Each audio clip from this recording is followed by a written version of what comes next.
Hello प्यारे बच्चों, मैं मिंटू कुमार शर्मा। आप सबका क्या हाल चाल है? उम्मीद है कि आप सब ठीक होंगे। और हम लोग जो है पिछले क्लास में जो पढ़ रहे थे चैप्टर, उन्हीं चैप्टर को हम लोग कंटिन्यू कर रहे हैं। और थोड़ा सा पीछे वाला हम लोग रिकॉल करेंगे, उन चीजों को याद करेंगे जो हम लोग पिछले लेक्चर में पढ़े थे। यदि पिछला लेक्चर आप नहीं देखे हैं तो पिछला लेक्चर जाइए देखिए, उसके बाद जो है इन लेक्चर को भी हम कंटिन्यू करेंगे। देखिए, पिछले लेक्चर में हमने देखा था कि रिप्रोडक्शन जो है दो तरह के होते हैं। एक असेक्सुअल रिप्रोडक्शन, दूसरा होता है सेक्सुअल रिप्रोडक्शन। असेक्सुअल रिप्रोडक्शन की बात हम लोग अब करेंगे। तो चलिए, असेक्सुअल रिप्रोडक्शन होता क्या है इसको समझते हैं हम लोग शुरू करेंगे। जो अपना रिप्रोडक्शन है वह है असेक्सुअल रिप्रोडक्शन। असेक्सुअल रिप्रोडक्शन हम लोग सबसे पहले शुरू करेंगे असेक्सुअल रिप्रोडक्शन की, कि असेक्सुअल रिप्रोडक्शन सर होता क्या है। असेक्सुअल रिप्रोडक्शन क्या होता है इसको हम लोग समझेंगे। समझ में आ रही बातें? अरे बताओ अरे प्यारे बच्चों, असेक्सुअल रिप्रोडक्शन क्या होता है, समझ में आ रही बातें? तो देखिए, यह रिप्रोडक्शन की एक टाइप है या प्रोसेस कहिए, जिस प्रोसेस में या जिस टाइप की यदि हम बात करें तो इसमें कितने, तो कहा गया सिंगल पेरेंट पार्टिसिपेट करते हैं। कितने parent? Single parents are involve. समझिए, हम इसमें सबसे पहला वर्ड क्या लिखेंगे? तो सबसे पहला वर्ड अपना रहेगा, और क्या रहेगा समझो आप। इट इज अ टाइप और process of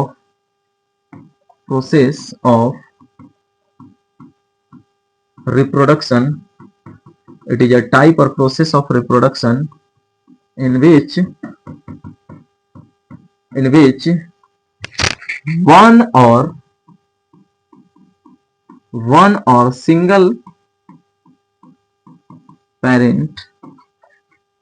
single parent is involved.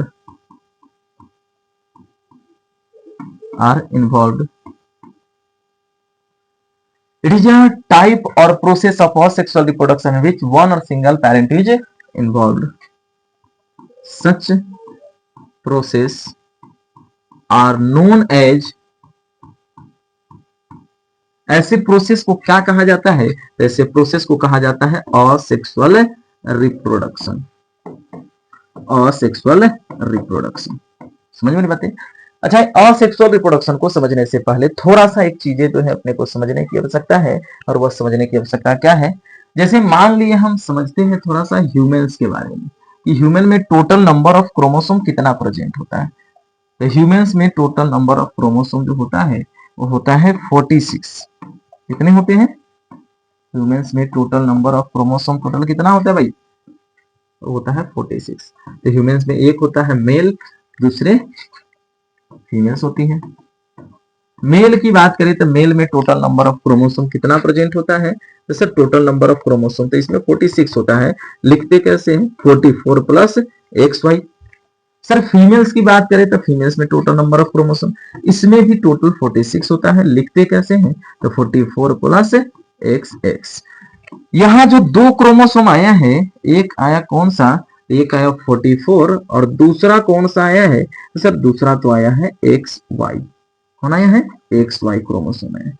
इन दोनों क्रोमोसोम को यदि हम समझे तो ये कौन कौन से क्रोमोसोम है? यहाँ वर्ड है, यहाँ क्रोमोसोम है 44 प्लस XY। तो यह 44 वाला जो है कोई और नहीं बल्कि यह क्रोमोसोम ऑटोसोम होता है। और दूसरा यहाँ पर जो क्रोमोसोम आया है XY, इसको बोलते हैं सेक्स क्रोमोसोम। मतलब ऐसा क्रोमोसोम जो ऑर्गेनिजम्स के सेक्स में के डिटरमिनेशंस में इन्वॉल्व होता है क्रोमोसोम, वही क्रोमोसोम सेक्स क्रोमोसोम कहलाता है। यानी यदि मेल की बात करें, यहाँ फीमेल की बात करें, तो मेल में प्रेजेंट है XY, तो मेल में XY के वजह से ही मेल है। मतलब सर इसी सेक्स क्रोमोसोम की वजह से हम पहचान पा रहे हैं कि क्यों कौन से ऑर्गेनिजम्स की बॉडी का सेल किस टाइप का। जैसे सर यदि हम अपनी बॉडी से एक सेल निकालें और लैब में भेज दें, किसी व्यक्ति के हाथ में हम भेज दें कि भैया जाओ इसको चेक करवाओ, चेक करवा के हमको बताना कि यह मेल का सेल है या फिर फीमेल्स की सेल है। हम अपनी बॉडी से एक सेल निकाले, लैब में भेजे किसी दूसरे व्यक्ति के हाथ है, हमने कहा जाओ चेक करवाना और पूछना कि यह मेल बॉडी का सेल है या फिर फीमेल बॉडी का सेल। समझ में नहीं बात है? वहां सेल्स के क्रोमोसोम नंबर देखे जाएंगे और क्रोमोसोम नंबर तो भैया 46 ही मिलेगा, जिसमें क्रोमोसोम जो देखे जाते हैं वो सेक्स क्रोमोसोम देखा जाता है। तो यही सेक्स क्रोमोसोम बताता है कि भैया आप मेल है या फिर फीमेल्स है। यहाँ की यदि हम बात करें तो यहाँ भी 44 जो दिख रहा है ये कोई और नहीं बल्कि ऑटोसोम होता है। कौन होता है? ऑटोसोम। और दूसरा यहाँ इसकी यदि हम बात करें तो यहाँ फीमेल्स में XX को हम बोलते हैं सेक्स क्रोमोसोम। ऐसा क्रोमोसोम जिसके माध्यम से हम किसी ऑर्गेनिजम्स के सेक्स का डिटर्मिनेशन करते हैं, पहचान करते हैं कि वो मेल है या फीमेल है, उसी क्रोमोसोम को सेक्स क्रोमोसोम बोला जाता है। समझ में आ रही बात है? अब इन ऑर्गेनिजम्स की इस सेल में चलेगा एक डिवीजन, जिस डिवीजन को हम बोलते हैं मियोसिस। क्या बोलते हैं? मियोसिस। ये मेल का सेल है यानी ह्यूमंस की बॉडी सेल है। तो ह्यूमंस की बॉडी सेल के अंदर कौन सी सेल के अंदर हम देख रहे हैं? जर्म सेल के अंदर एक प्रोसेस चला और डिवीजन का प्रोसेस है जिसका नाम है मियोसिस। जब मियोसिस होगा तो यहाँ 2 टाइप के सेल बनेंगे। कितने टाइप के सेल बनेंगे? 2 टाइप के बनेंगे। क्या क्या बनेगा? तो मियोसिस को हम हिंदी में बोलते हैं अर्धसूत्री। अर्ध मतलब आधा। तो यहां जितने क्रोमोसोम हैं वो हाफ हो जाएंगे। मियोसिस को और हमें रिडक्शनल डिवीजन बोलते हैं, यानी क्रोमोसोम का नंबर रिड्यूस हो जाएगा, रिड्यूस टू हाफ हो जाएगा। यहाँ 44 है तो 22 हो जाएगा। यहाँ XY है तो एक X इसके साथ आ गया। दूसरा 44 का जो बचा हुआ 22 है वो इस सेल में आ गया। मतलब यहाँ जो अपने पास सेल बना है एक्चुअल में 2 तरह के सेल बने। कितने टाइप के सेल बने? 2 टाइप के सेल बने हैं। और इन दोनों सेल की यदि हम बात करें तो दोनों सेल में नंबर ऑफ क्रोमोसोम कितना देखने को मिला? तो इसमें भी सर हमको मिला 23 क्रोमोसोम, क्योंकि 22 प्लस X यानी एक X भी तो है, तो 22 और एक यहाँ तो 23। सर इसमें टोटल नंबर ऑफ क्रोमोसोम कितना है? तो सर इसमें भी 23 है। इस सेल को नाम क्या दिया जाएगा सर? तो ये कोई और नहीं बल्कि स्पर्म सेल है। कौन सा सेल है? स्पर्म सेल है। जो किसमें बना है? तो ह्यूमन मेल में बना है। इस स्पर्म सेल को क्या नाम दिया गया सर? तो इसको नाम दिया गया गैमेट। क्या नाम दिया गया? गैमेट। लेकिन यह बना मेल में है तो इसको हम कौन सा गैमेट बोलेंगे? इसको बोला जाएगा मेल गैमेट। कौन सा गैमेट? मेल गैमेट बोला जाएगा। समझ में नहीं बात? यहां भी ये स्पर्म कौन सा गैमेट है? मेल गैमेट है। समझ में नहीं बात? यहां यदि फीमेल्स की बात करें तो फीमेल्स के सेल्स में डिवीजन चलेंगे। कौन सा डिवीजन चलेगा? तो कहा गया सर मियोसिस चला। मियोसिस चला तो नंबर ऑफ क्रोमोसोम हाफ हो जाएगा, रिड्यूस टू हाफ। यानी यहाँ 44 है तो सर 22 हो जाएगा। यहाँ XX है तो एक X इधर आ जाएगा। टोटल नंबर ऑफ क्रोमोसोम इसमें कितना होगा? 23 होगा। कितना होगा? 23। यहाँ सर 22 प्लस X यानी कितना? 23। हमने कहा कि फीमेल्स में जो मियोसिस के बाद जो सेल बने हैं वो एक ही टाइप के बने हैं। यहां हमने कहा कि सर मियोसिस के बाद जो सेल बने वो 2 टाइप के बने हैं। 2 टाइप क्यों बोल रहे हैं? वहां एक टाइप क्यों बोल रहे हैं? इसलिए क्योंकि भैया यहाँ 22 प्लस एक X वाला बना है और दूसरा Y वाला बना है, और यहाँ पर दोनों सेम बना है। अरे समझ पा रहे हो? जैसे देखो हम समझाते हैं अपनी भाषा में।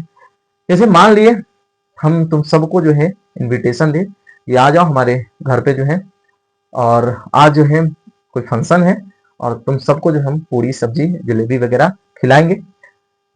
और जिसमें से कुछ जो स्टूडेंट्स थे मेरे वो यहाँ पहुंचे, कुछ नहीं पहुंच पाए। तो जो पहुंचे उनको जो है हमने क्या किया? खिलाया काफी बढ़िया तरीके से। और उस बढ़िया तरीके से खिलाने में हमने क्या किया कि उनको एक प्लेट दिए, 2 कटोरी दी। ठीक है सर, 2 कटोरी दिए थे, मन में थोड़ा सा लड्डू फूटा कि कुछ लड्डू मिलेगा, कुछ अलग अलग तरह की चीजें मिलेगी। समझ में नहीं बातें? हमने क्या किया? उनके प्लेट्स में कचौड़ी वगैरह पूरी वगैरह हमने डाली। दूसरा 2 हमने कटोरी दिया उनको, दोनों कटोरी में मान लो आलू गोभी की सब्जी रखी। कितने कटोरी में हमने रखी? 2 कटोरी में। अच्छा, उसके बगल में उसका एक और दोस्त था, उनको भी हमने 2 कटोरी दिया था। उनकी एक कटोरी में हमने आलू गोभी की सब्जी रखी और दूसरी कटोरी में हमने रख दी पनीर की सब्जी। अब एक बात हमको बताओ, ये दोनों को हम 2-2 कटोरी दिए थे और दोनों कटोरी में दोनों को सब्जी दिए थे। फर्स्ट वाला जो व्यक्ति है, फर्स्ट वाला जो स्टूडेंट्स है, उनकी दोनों कटोरी में आलू गोभी की सब्जी है। तो कितने तरह की सब्जी हुई? अरे कितने तरह का सब्जी हुआ? अरे एक ही तरह का ना हुआ। 4 कटोरी में दे, चाहे 1 कटोरी में दे, कितने तरह का होगा? एक ही तरह का। दूसरा जो हम व्यक्ति था, यानी दूसरा जो लड़का था, दूसरा जो स्टूडेंट है, उनके वो जो है कटोरी में हमने जो है क्या किया था? तो उनके कटोरी में हमने धरा था, एक में आलू और दूसरे में पनीर की सब्जी। समझ में बातें? तो हमने आलू और पनीर वगैरह की सब्जी रखी है, तो उनके दोनों कटोरी को देखा जाए तो दोनों कटोरी में दो तरह की चीजें हैं, मतलब दो टाइप के क्या बने, सॉरी यानी दो तरह के क्या हमने दी, सब्जी दी है हमको, समझ में नहीं बातें। तो यहाँ एक ही तरह का है, यहाँ कितने तरह के हैं, दो तरह के, समझ में नहीं बातें। तो यहाँ एक ही टाइप का सेल बना है, जबकि यहाँ पर जो सेल बना है वो कितने टाइप के बने हैं, तो सर यहाँ पर जो सेल बना है वो दो टाइप का या एक टाइप का, तो फीमेल में सर एक टाइप का और मेल में दो टाइप का, समझ में नहीं बातें। इन सेल को क्या नाम दिया जाएगा, तो इनको नाम दिया गया सर ओवम। इनको क्या नाम दिया जाएगा, तो सर ये भी तो ओवम ही है ना, तो ये क्या कहलाएगा, तो सर ये गैमिट कहलाएगा। क्या कहलाएगा, गैमिट कहलाएगा। गैमिट मेल में बना या फीमेल्स में, तो फीमेल में बने। देखो यहां से क्वेश्चन अराइज होता है और क्वेश्चन बिहार बोर्ड ने पूछा भी है। हमने कहा गैमिट है और गैमिट में नंबर ऑफ क्रोमोसोम कितना देखने को मिल रहा है, मतलब मेल गैमिट हो या फीमेल गैमिट, 23। आपसे पूछा ह्यूमन मेल के गैमिट में कितने क्रोमोसोम प्रेजेंट होते हैं, तो ह्यूमन मेल के गैमिट में 23 क्रोमोसोम। ह्यूमन और फीमेल्स के गैमिट में कितने क्रोमोसोम प्रेजेंट होते हैं, सर 23 और कितना 23 होगा, समझ में आ रही बात है। इस बात को तुम याद रखो कि गैमिट्स यदि ह्यूमंस के हैं तो उनमें नंबर ऑफ क्रोमोसोम कितना होंगे, 23।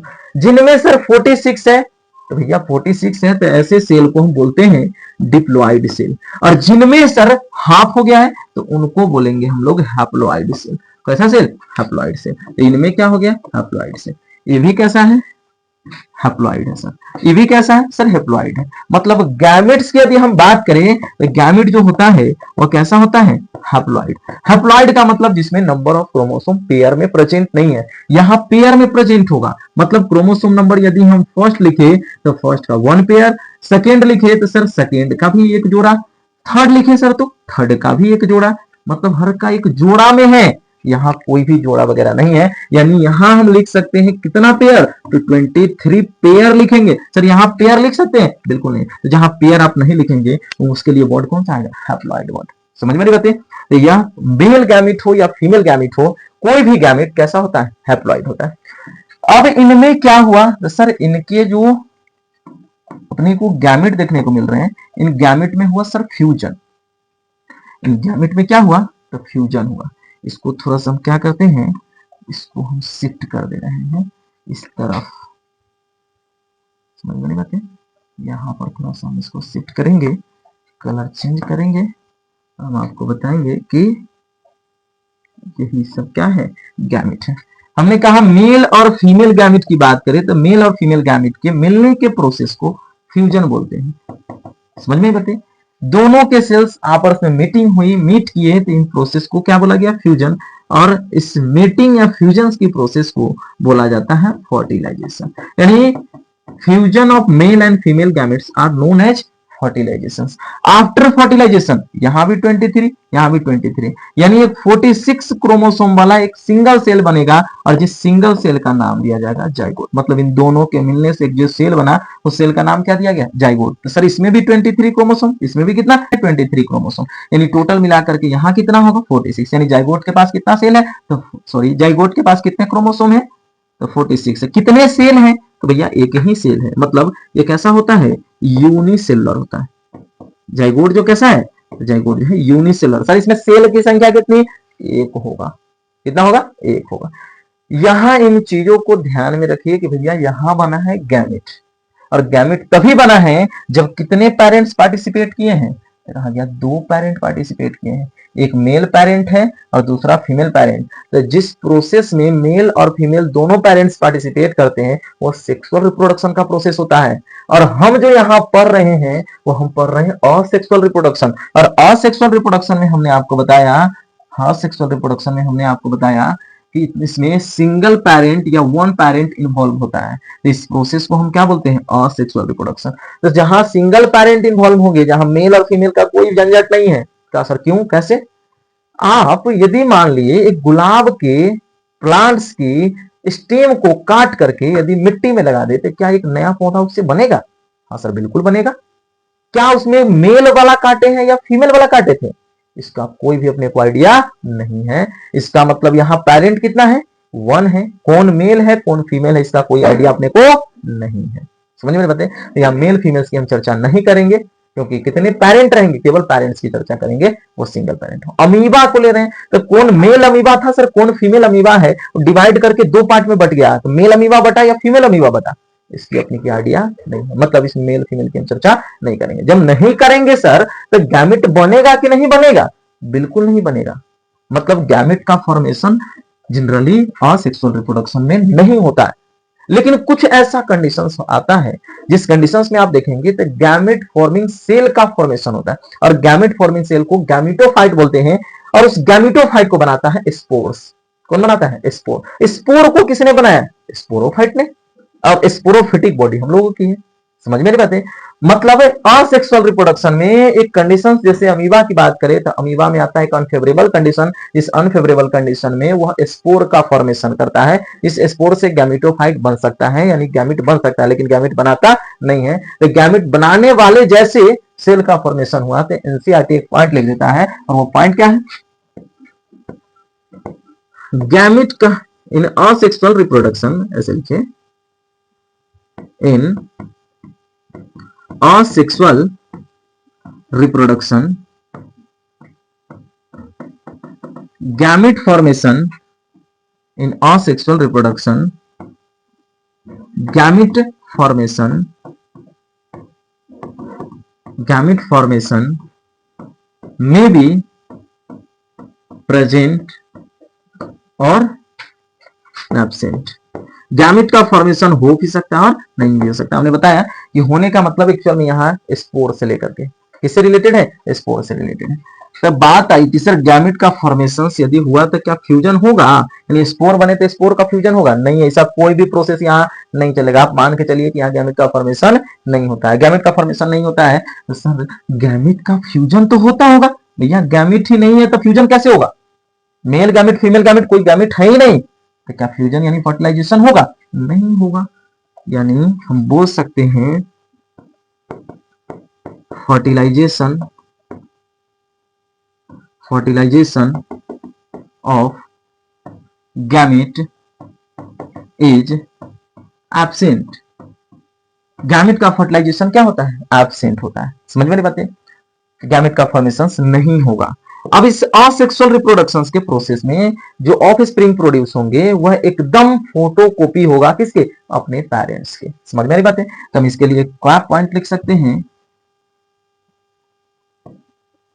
ऑफ स्प्रिंग्स और प्रोजेनी, यानी बच्चे भी हम बोल सकते हैं, ऑफ स्प्रिंग और प्रोजेनी आर ऑफ स्प्रिंग और प्रोजेनी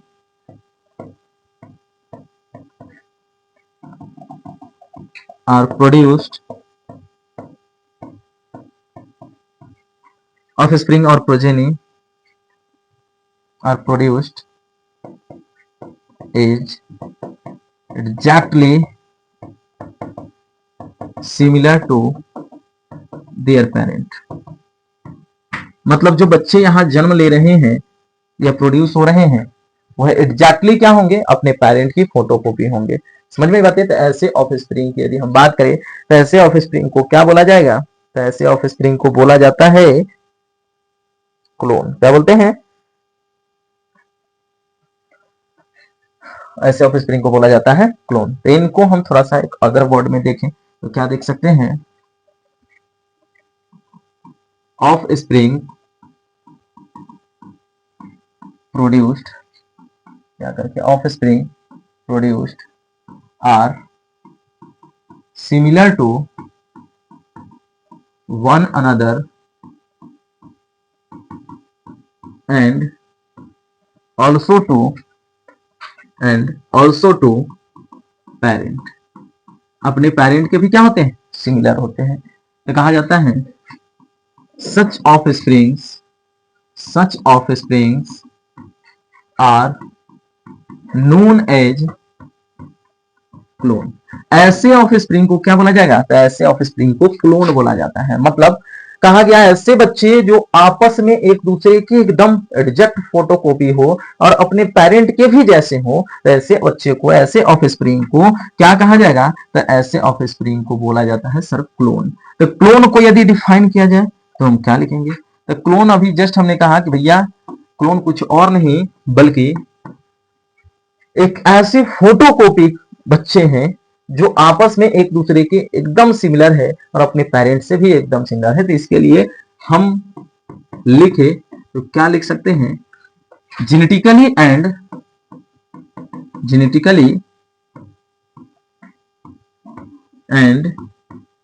morphologically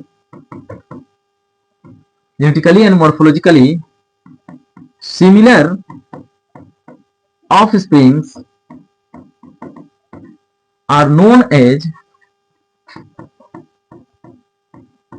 क्लोन।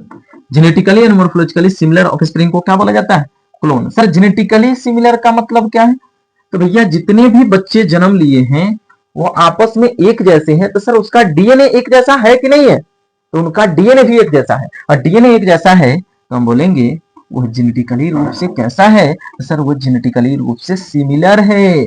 जेनेटिकली रूप से वो कैसा है, जेनेटिकली रूप से वो सिमिलर है। दूसरा हमने कहा सर कि वो मोर्फोलॉजिकली रूप से भी सिमिलर है। मोर्फोलॉजिकली रूप से सिमिलर का मतलब क्या, वो देखने में भी एक जैसे हैं। हाँ, देखने में भी एक जैसे। तो जो ऑफ स्प्रिंग, जो बच्चे देखने में एक जैसे हो, तो ऐसे बच्चे को क्या बोला जाता है, ऐसे बच्चे को क्लोन्स बोलते हैं। क्या बोलते हैं हम लोग, क्लोन्स बोलते हैं। अरे क्या बोला जाता है भाई मेरे, क्लोन बोले जाते हैं। मतलब जेनेटिकली और मोर्फोलॉजिकली यानी देखने में एक जैसे हो और उसका डीएनए भी एक जैसा हो, ऐसे ऑफ स्प्रिंग को क्या बोला जाता है, क्लोन बोला जाता है। जो कैसा हो, जेनेटिकली एंड मोर्फोलॉजिकली रूप से सिमिलर हो, मतलब जिसका डीएनए भी सेम हो और आपस में देखने में भी एक जैसे हो, तो ऐसे बच्चे को क्लोन कहा जाता है। क्या कहा जाता है, क्लोन कहा जाता है।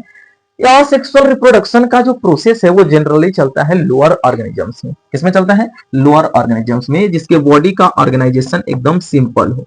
कैसा हो, एकदम सिंपल हो। समझ में नहीं बातें। asexual reproductions asexual reproduction occurred in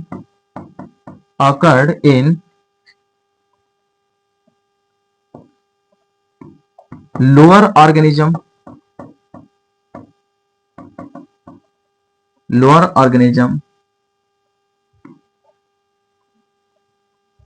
asexual reproduction occurred in lower organism with simple body organisation. Body का ऑर्गेनाइजेशन कैसा हो, सिंपल हो। बॉडी का ऑर्गेनाइजेशन यानी बनावट, जैसे एक सेल से बना है या दो सेल से बना है। हम लोगों की बात करें तो हम लोग मल्टी सेलुलर ऑर्गेनिज्म है, और मल्टी सेलुलर है जिसमें बहुत सारे सेल्स डिफरेंशिएट होकर के स्पेसिफिक जो है ऑर्गेन्स का फॉर्मेशन किया है, और वो ऑर्गेन्स स्पेसिफिक रूप से अपनी बॉडी में काम कर रहे हैं। जैसे हम लोग का फॉर्मेशन एक सिंगल सेल जाइगोट से हुआ है, जो कि अभी हम जाइगोट का फॉर्मेशन कैसे हुआ है हम बताए भी आपको कि जाइगोट बना है। हम लोग का फॉर्मेशन इसी एक सिंगल सेल जाइगोट से होता है। और सिंगल सेल जाइगोट जो है जब डिफिजन्स करते हैं, सिंगल सेल जाइगोट की यदि हम बात करें तो सिंगल सेल जाइगोट जब डिफिजन्स करेंगे तो मल्टी सेलुलर स्टेज आएगा, और उस मल्टी सेलुलर स्टेज में, सेल की स्टेज में जो है डिफरेंशिएशन का प्रोसेस चलता है, जिससे सेल में स्पेशलाइजेशन होता है। और उस स्पेशलाइजेशन से हार्ट का फॉर्मेशन होगा, किडनी का फॉर्मेशन होगा, लीवर का फॉर्मेशन होंगे। समझ में बातें। तो अलग अलग ऑर्गन्स बनते हैं। तो इनमें ऐसा कुछ नहीं देखा जाता है कि भैया अलग अलग ऑर्गन्स बॉडी में अलग अलग काम करेंगे, ऐसा कुछ भी नहीं होगा। ऐसे ऑर्गेनिजम्स को लोअर ऑर्गेनिज्म बोलते हैं या सिंपल बॉडी ऑर्गेनाइजेशन बोलते हैं। लेकिन ये जो असेक्सुअल रिप्रोडक्शन का जो प्रोसेस है, ये असेक्सुअल रिप्रोडक्शन का प्रोसेस कुछ प्लांट्स वगैरह में भी चलते हैं, और वो प्लांट जो है हायर प्लांट्स है। कौन से प्लांट है, हायर प्लांट्स है। तो उस प्रोसेस को नाम क्या दिया जाएगा सर, असेक्सुअल रिप्रोडक्शन जो प्रोसेस है वो चल रहा है प्लांट्स में, तो ये प्रोसेस क्या कहलाएगा, तो वेजिटेटिव प्रोपेगेशन कहलाएगा। क्या कहलाता है, vegetative propagation. Asexual reproduction also asexual reproduction also occurred in